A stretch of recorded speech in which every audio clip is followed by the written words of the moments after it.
Brooks Running has a new shoe for you runners out there. Did you hear that? Better turn up your volume. In fact, turn it up to the max. Introducing the all-new Ghost Max. It's got all kinds of things to make your knees and ankles feel protected, like Max Cushion, Max Soft Landings with DNA Loft V2 foam, and Max Smooth Rides with their Glide Roll Rocker. Feel better on your run with Ghost Max. Learn more at brooksrunning.com.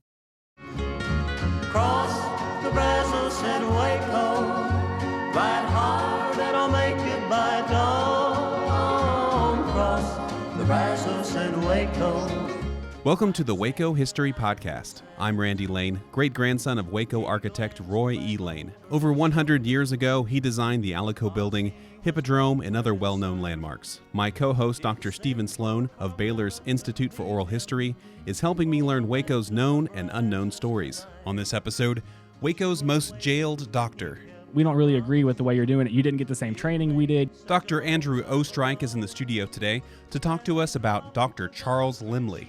Really, the American Medical Association were throwing a lot of chiropractors into jail for practicing medicine without a license. And now, join us on a trip into Waco's past. Cross the Brazos and Waco, ride hard and I'll make it by dawn. Cross the Brazos and Waco, I'm safe when I reach San Antonio. Welcome back to the Waco History Podcast. And Randy, you've got a guest for us today. Who's our guest? He came up and talked to me when we did our presentation at 1 Million Cups, Dr. Andrew Oestreich, who's here, and he had a very interesting story for me. And one of my favorite things about doing this podcast is finding stories that not only did I not know about, but that most people don't know about. I had no idea about this story, so let's learn about it. So Andrew, first let's get some background on you. Who are you and how long you been here in Waco? So I moved here in March of this year, so just about 6 months from New Braunfels. Newbie. Originally, yep, home of the unicorns. So another little fun fact, our high school mascot was the unicorn. Very proud of it. Born and raised there, and went to chiropractic school in Dallas, Texas at Parker University. Graduated there in December 2017.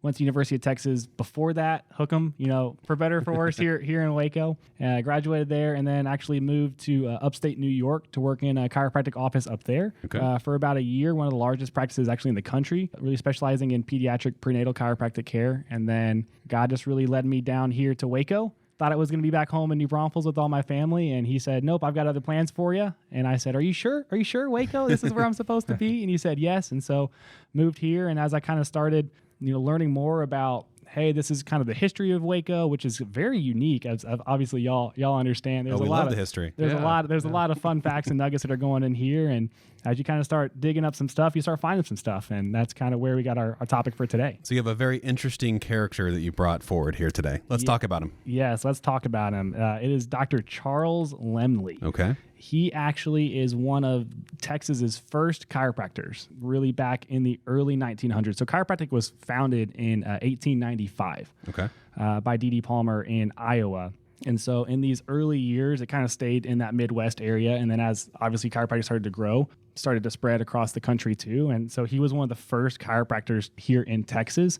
And he is most famously known as being one of the most jailed chiropractors of all time. So what does someone have to do to be jailed as a chiropractor? Today, that looks very different. Yes, I would say so. than very early How did on. you get sent to jail? Yeah. His record probably looked a little bit different than mine. So let's talk about what the atmosphere was for a chiropractor back in the day. That's probably a good place to start, right? Yeah, it's a great place to start. And so really early on, as this new profession is growing, there's really other professions looking on. It's kind of tough to understand what a chiropractor is doing. We're looking at that spine. We're making adjustments to that spine, putting those bones in that proper position. From someone that is watching that for the first time, they're probably going, what the heck is this guy doing? Or what does this big look like? cracking sound when you get adjusted. Yeah, absolutely. And so, but what's happening is there's a lot of these patients that are coming into these chiropractic offices that are finding health, finding, these things that they're coming in with that they no longer suffer from. Mm-hmm. From the medical community, they're kind of seeing that as, hey, you're kind of encroaching on our turf. Our job is to help people get healthy. Right. And so what are you doing? You're not doing it the way that we're doing it. those kinds of things. And so there was kind of from very early stages, we don't really agree with the way you're doing it. You didn't get the same training we did. You didn't get the same licensing that you did. You're not practicing the way that we do. So really it was very tough early on for chiropractors. And for that reason, really the American Medical Association were throwing a lot of chiropractors into jail for practicing medicine without a license. And that's really kind of what that state was really in the first 20 years of really from the first initially early on, but that even lasted all the way up into, the 70s. And Louisiana was the last state to recognize chiropractic as a true profession to be licensed. And that was in 1973. Wow. Who is this character, Dr. Lemly? Yes, Dr. Lemly, he was at the forefront of the fight. And he was very, very passionate about bringing, health and healing to Texas and being willing to sacrifice a lot of really, I guess, his free time, really sacrifice that time. And so I believe he was originally from Waco and decided to lay down roots here long term. Okay. He actually really pioneered the legislation that recognized chiropractors as licensed doctors in Texas. He was a former president of the Texas Chiropractic Association early on in its years. So if you think kind of the politics of a profession in terms of fighting for rights, in government, he was the guy. Do you know where his practice was back in the day? He had a few different locations, but one of the places that he had for a year, it was the Lemly Chiropractic Psychopathic Sanatorium is what the long name was. So sanatorium is a place for treatment of chronic illnesses. Mm-hmm. So people would be long-term there at that place. And that location was actually right on Austin Avenue. Okay. He was really right in the center of town, really helping serve this Waco community. Do you know what part of Austin Avenue? He was at the East Terrace House. He was at the East Terrace House, and I believe he was there in 1929. 1929. Yeah, Okay. So East Terrace is, just to give you kind of reference point, isn't on Austin Avenue, but it's over on Martin Luther King Boulevard now. Okay. And if you can think of where Waterworks is, it's the big house that's right beside Waterworks. Oh, okay, yeah. And so you can kind of see East Terrace was a grand house that was in the Mann family. And so it's come up before in our podcast. You could have turned it into a hospital. It has a grand ballroom. It has large rooms and many bedrooms. So it could have worked for that. From what I read, that building was full for a majority of that year that he was there. So, I mean, how many, about how many rooms would probably be in that house? It's big. It's big. I do not know how many bedrooms it has in the house and how many rooms they would use as bedrooms then. I mean, it's a big house. We'll have to ask Dr. Haferty. I'm sure he'd know. Yeah, he would know. Does he know the risks of being potentially put in jail when he opens up shop? Absolutely. In these times, there's a lot of stories across the country where the chiropractors had actually practice out of their homes. What they would do is a lot of the homes on their front door, they would have a kind of a sliding, lookout. And because like a speakeasy? Kind of like a speakeasy, yeah. And really the patients may have had a specific knock, but a lot of times the kid, their children or their spouses would answer, open the door and answer it because they didn't know if it was a patient or if it was going to be a police officer opening it up. They knew what they were doing, and they were absolutely willing to, and really Dr. Lemly was really able to say, hey, this is worth it to go through a lot of these trials for chiropractic for the people that are suffering here in Waco. So from your research, did you know if he was trying to be kind of secretive about it, or was he being more open with it? Taking a little bit of a leap here, but I would say that he would be pretty open about it. So he was the most jailed chiropractor in all of Texas. He was jailed 66 times. So I would imagine if he was trying to be a little bit secretive of it, he didn't do a very good job. But I know he was proposing as early as 1923, he was proposing licensing bills for Texas. Okay. And what's interesting about 1923 is Pat Neff was governor, who's also got the Waco connection, of course. Pat Neff was governor in 1923, and if he could have got any votes in the legislature, which I think he had one vote in the legislature to get a licensing bill through. If he had gotten any votes, Neff would have supported it because Neff had defended some chiropractors earlier in his legal career. Really? Yeah, so he was sympathetic to the cause of chiropractors. Maybe a little bit more lobbying. We got the two. The other thing I learned in doing research that was really interesting is Spanish influenza, which happened right at the, I don't know, did you run across this? You want to talk a little bit about Spanish influenza? I'll let you start. And then you start. So the Spanish influenza, I believe it was 1917, was the year that was going around and just affected all of the United States. It was an epidemic that was going on. A ton of people were actually passing away from this influenza. And what we found, there's actually research that was found where they compared the standard medical treatment at the time to chiropractic care at the time. And what we found was that really it was about 10 times less deaths of people that were getting chiropractic care as their main course for, treatment of that than traditional medical care. So you were 10 times more likely to survive this incredibly deadly, influenza that was going around just from chiropractic care, which is amazing. How does that work? Great question. Let's really dive into the biochemistry. If y'all have got 20 minutes just to learn about how all the those cells, Just 20? We've got an hour to learn. Yeah, we have however long we need, really. Perfect. We're going till midnight.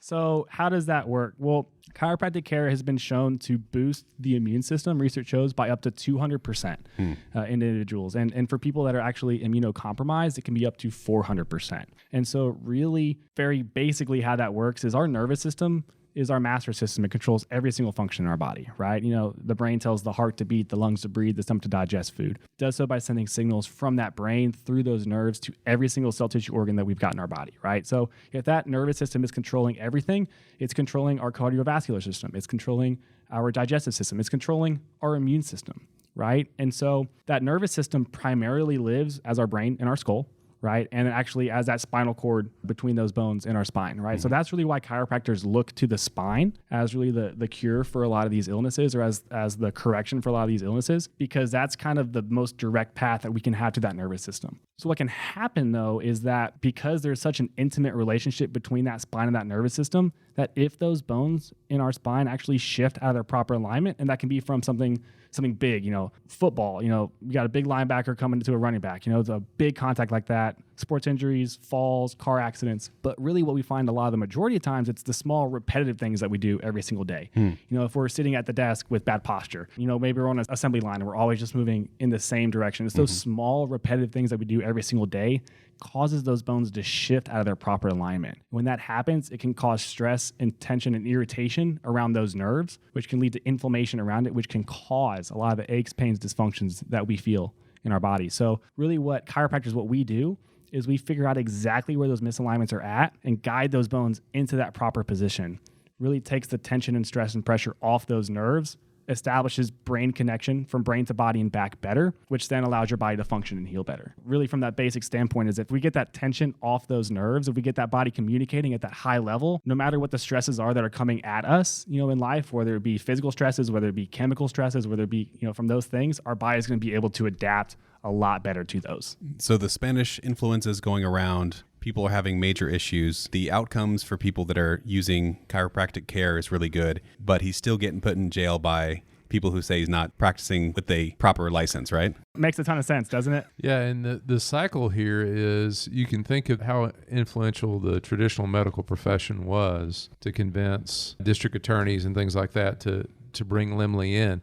I think juries probably were more sympathetic to what Lemly was doing because he's not doing a lot of jail time. Because there's just so many people that are coming to him for care. I'm sure there were a few jurymen and women that may have even had a relative or knew someone that actually had gone and received care from that office. So really with chiropractic, the way that we were kind of able to, as a profession, really become legitimized was, using a lot of the testimonials and results that we'd seen from people to people and let that kind of word of mouth really spread. So we used our practice members, our patients were really our biggest advocates for us. And we were able to utilize that to really kind of build some momentum and a kind of a wave of positivity for us to really say, hey, let's go to the court of public opinion, because that's really where we'll get the most recognition.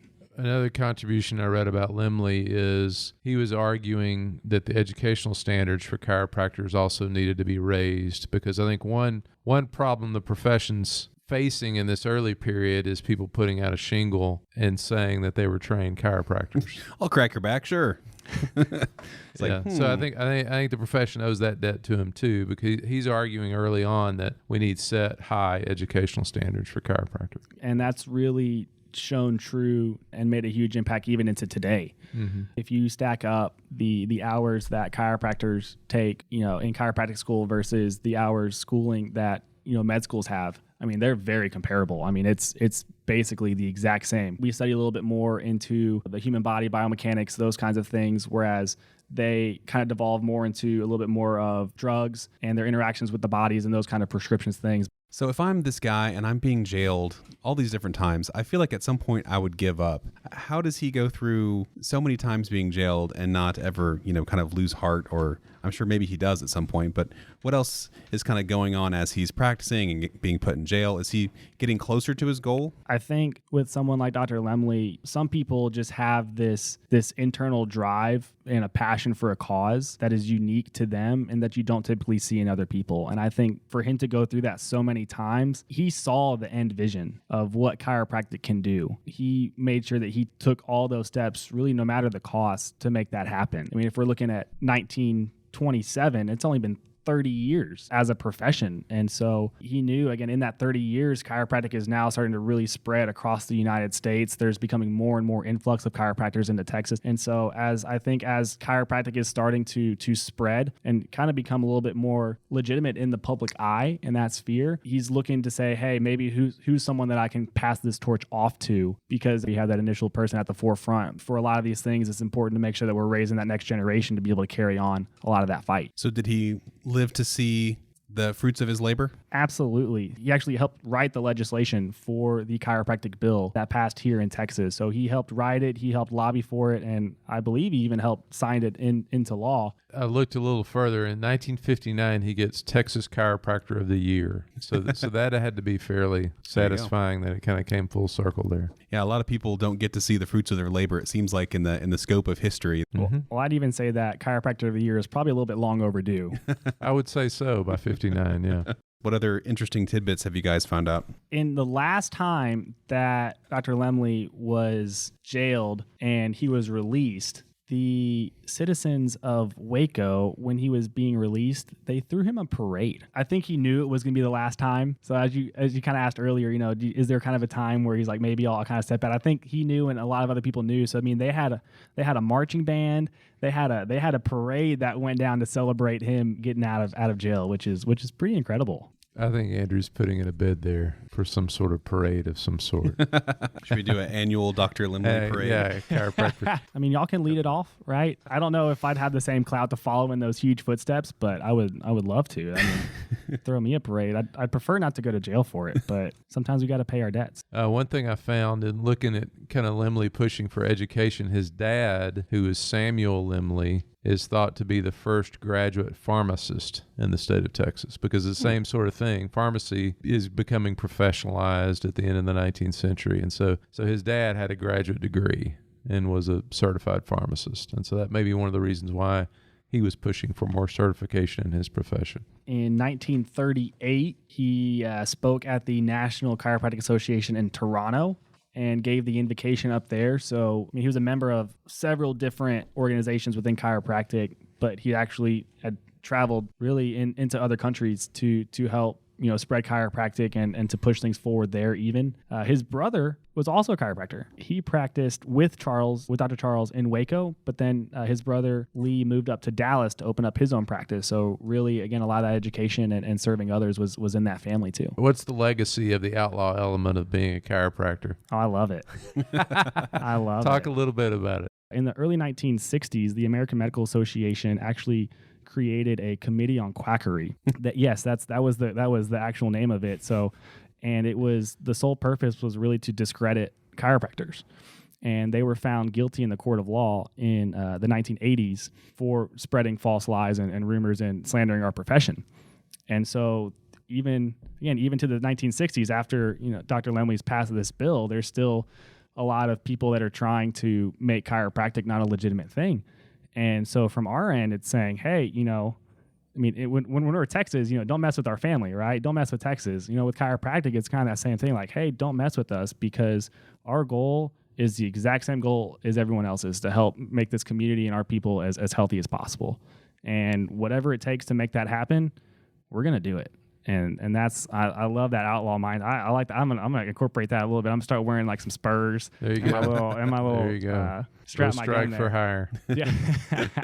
And it's got to feel pretty cool to be practicing in the same town just miles from where this pioneer of your industry was, right? It's amazing. And we are only where we're at now because we're standing on the shoulders of giants that have gotten us to where we're at now. And so to really dive deep and learn that, hey, there's this amazing pioneer, this amazing outlaw that has sacrificed so much of himself so that I could be doing what I'm doing very comfortably and not have to worry about, hey, if there's a knock on my door, it's not, I don't have that potential of it being a police officer here to throw me in jail for 2 weeks because I may or may not be doing something the way that a street of paper tells me, the way I'm supposed to do it. So for me to just come in and be able to serve day in and day out with a smile on my face and not have to worry about any of those things, that's absolutely an incredible feeling. So we have the years of operation of the Lemly Chiropractic Psychopathic Sanatorium. It was over at East Terrace from 1930 to 1939. I think I even saw it had 50 beds. Yeah, 50 beds so you could squeeze them in there. It's big, but there's a ballroom. You could line them up. So quite an operation. There was a statistic here that said in the first 30 years of chiropractic, so from 1895 to, what is that? 25. Yes, thank you, 1925, that there were over 15,000 counts of practicing medicine without a license in that first 30 years. Wow. So 66 of those are all just one person.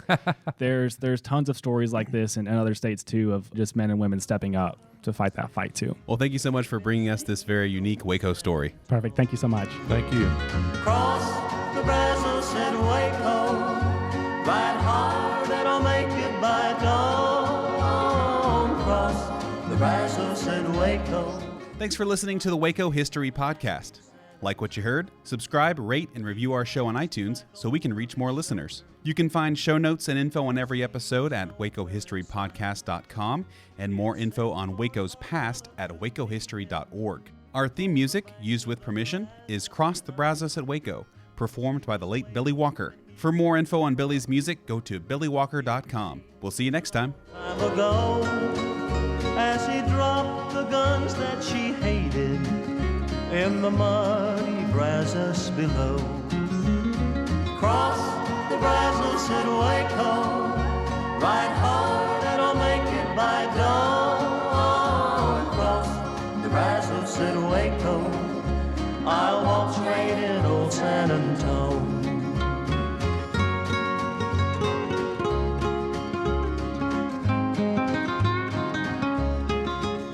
Then the night came alive with gunfire. He knew that at last it'd been found. As the ranger's badge showed brightly, El Bandito lay on the ground. Carmela knew he was dying, that all of her dreams were in vain. As she kissed his lips for the last time, she heard him whisper again. Cross the Brazos and Waco, ride hard and I'll make it by dawn. Cross the Brazos and Waco, I'm safe when I reach San Antone. I'm safe when I